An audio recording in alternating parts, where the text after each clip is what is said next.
You know, what you are doing now, in my opinion, is extremely important. Because we always, above all, and this is justified, of course, talk about losses, including our losses, of the Soviet people in the Great Patriotic War. And we always focus on those who died defending their homeland with weapons in their hands.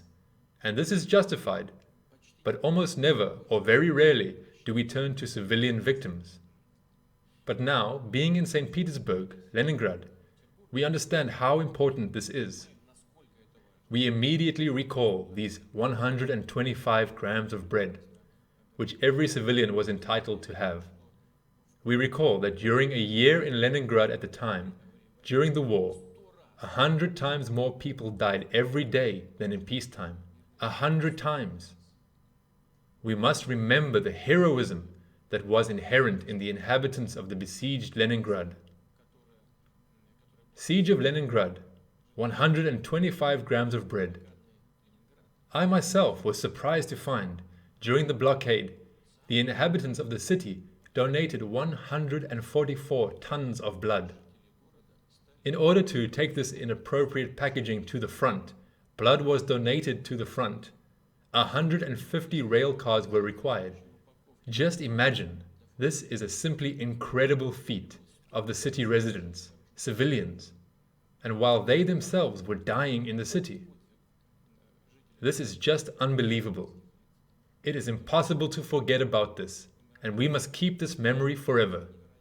I just said in the message, we will definitely create a center for archival documents, film and photo materials, and we will shut the mouths of those who are trying to rewrite the history, misrepresented, and belittle the role of our fathers, our grandfathers, our heroes, who died defending their homeland and protecting essentially the whole world from the brown plague, from Nazism.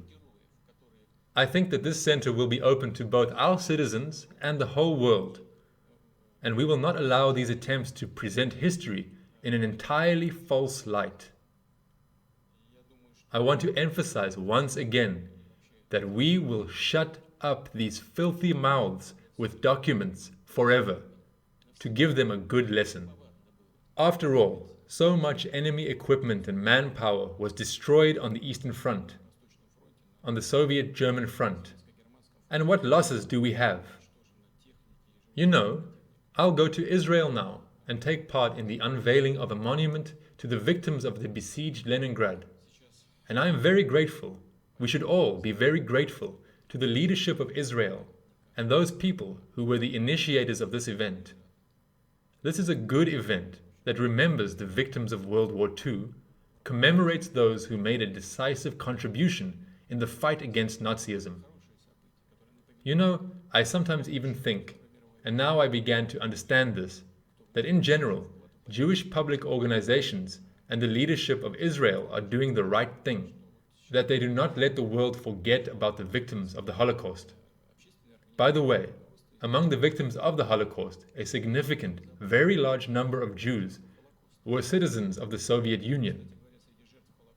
But we too should not let anyone forget about the victims of the other peoples of the USSR, the Russian people. Indeed, of all the losses of the Soviet Union during the Second World War, the Great Patriotic War, almost 70% of the losses occurred in the RSFSR, that is, in today's Russia. Also, we should not let them forget, in fact, about the genocide of other peoples of the Russian Federation and the former Soviet Union. This is an extremely important mission. Once again, I want to repeat this, even if it sounds rude, but it is true. This filthy mouth, which is opened by certain figures abroad in order to achieve their momentary political goals, we will shut them up with true documentary information.